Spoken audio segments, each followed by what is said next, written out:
Jim Richards, our #1 seed.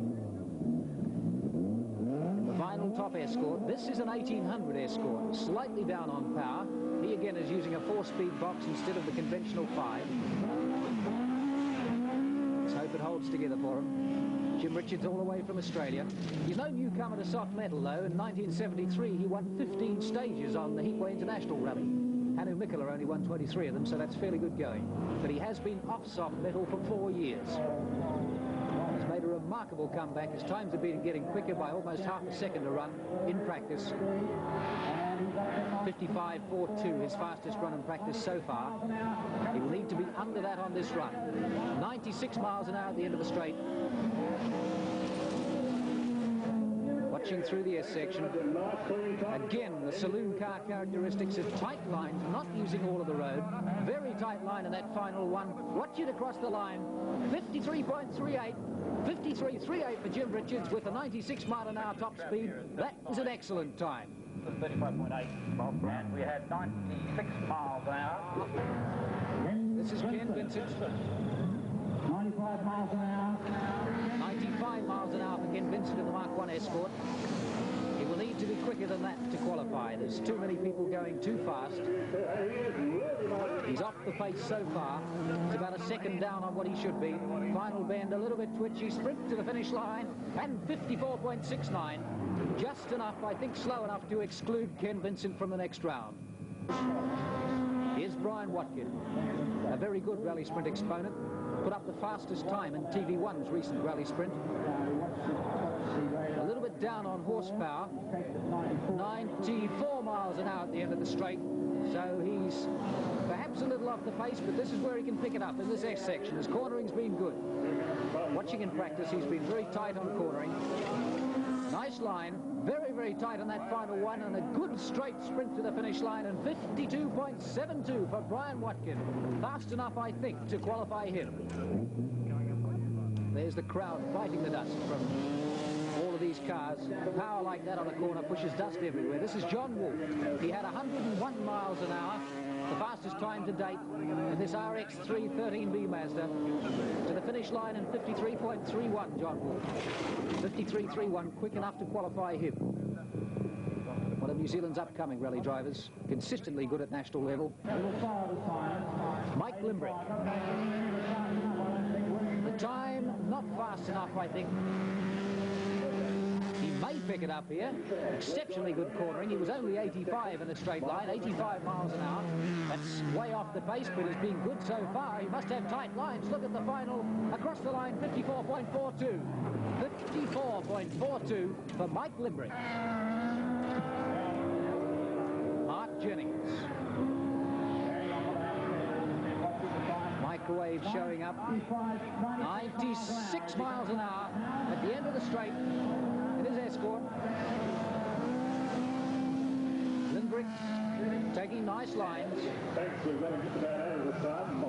Mark Jennings, sorry. Inside, good sprint to the finish. 53.53 for Mark Jennings. 53.53, perhaps quick enough, we'll have to wait and see. Here's the National Rally Champion, Blair Robson.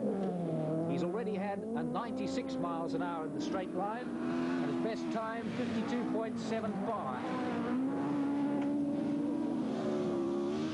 Blair Robson almost taking away the signs as he goes. Very, very wide on that top corner at the top of the hill, down the straight.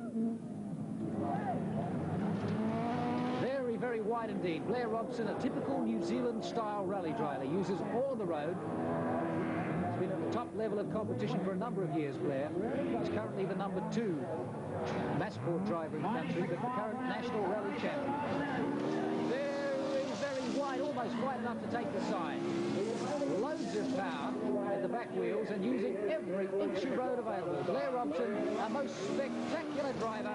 Look at the final bend, way out on the side of the road. A good sprint to the finish line. 52.73 for the National Rally Champion, Blair Robson. Blair Robson, but he was right over. And that's the result of Blair Robson's wide driving. Here's Glenn Ellis. He's had over 100 miles an hour in a straight, and there's 101 miles an hour at good speed. This is the ex-Rodney Millen RX-3 Mazda. It's a 13B, somewhere around around 260 horsepower from that motor. It's a quick car. Rodney Miller managed to run to national champion winning status 3 years in a row. Ellis getting to terms with it, 53.63, 101 miles an hour, and 53.63 for Glenn Ellis. Here's Howard Collier. Howard Collier again, a man who has been over 100 miles an hour today in the straight line. This is an exceptionally quick 5-speed 2-litre Escort. Collier just under his best pace there, 99 miles an hour in a straight line. He's making it up in the corners. He's got lovely tight lines, beautifully done through there. Watch the S section. Collier to the final bend. Lovely line and a good straight sprint. Watch the time over the line, 51.95, and that is the fastest time of this round. The fastest time to Howard Collier from round 1. Howard Collier, 53.36 last time. Howard, the quickest time so far. How did you manage it? We started off, got out of first quick and into second up that first little steep bit, which made a lot of difference, quite a lot of bite, which we hadn't been getting before in first gear. And that sort of compensated for the misgear when we were coming down the chute there. How about from now on? Can you improve? I don't know if there's much there really. We'll have to wait and see. Leo, you had the quickest time in practice. It's just been beaten by Howard Collier, but you're still showing these rally boys the way. What's the secret? I'm a bit surprised with our performance. The car's reasonably competitive, and it's the first time we've competed against these fellas with a competitive car. And we weren't sure how we were going to go, so we're very satisfied with the way the thing's going. What approach are you taking to it? We're going flat out, as fast as we can with everything we've got. Do you think you can improve on the time you've done so far? Marginally. Marginally? Yes. How marginally? A half a second per run. At the end of round 1, we reduced the 16 seeds to 12. That means the slowest 4 are eliminated. Mike Marshall's out for obvious reasons. Kevin Rand goes out along with George Cuttle and Ken Vincent, leaving 12 starters for round 2. The fastest run in each round picks up $100. So from round 1, that's Howard Collier in the Nathan's Travel Escort with a 51.95. Earlier in the day, we saw some interesting cars. Here's one of them, a New Zealand-built Eureka sports car. These are normally powered by a Ford engine, but this one has a 12A Mazda rotary in it, developed to stage 2 by Bill Shields of Auckland. Harvard Daniels at the wheel. It's an interesting car. It's longer in the wheelbase than a normal saloon, a little wider as well, but the longer wheelbase makes it harder to control on shingle. When you get the tail sliding, it's harder to get sliding, and when you get it sliding, it's harder to bring back again. So a difficult car indeed to control.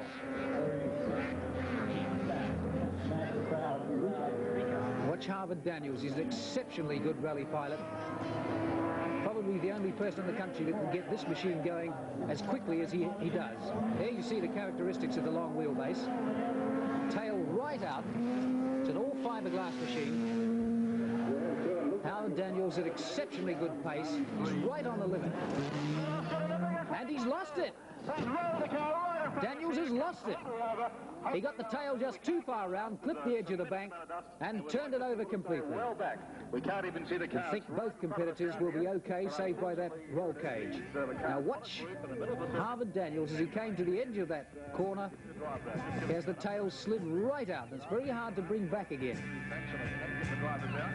Coming to the final bend, he just overcooked it slightly.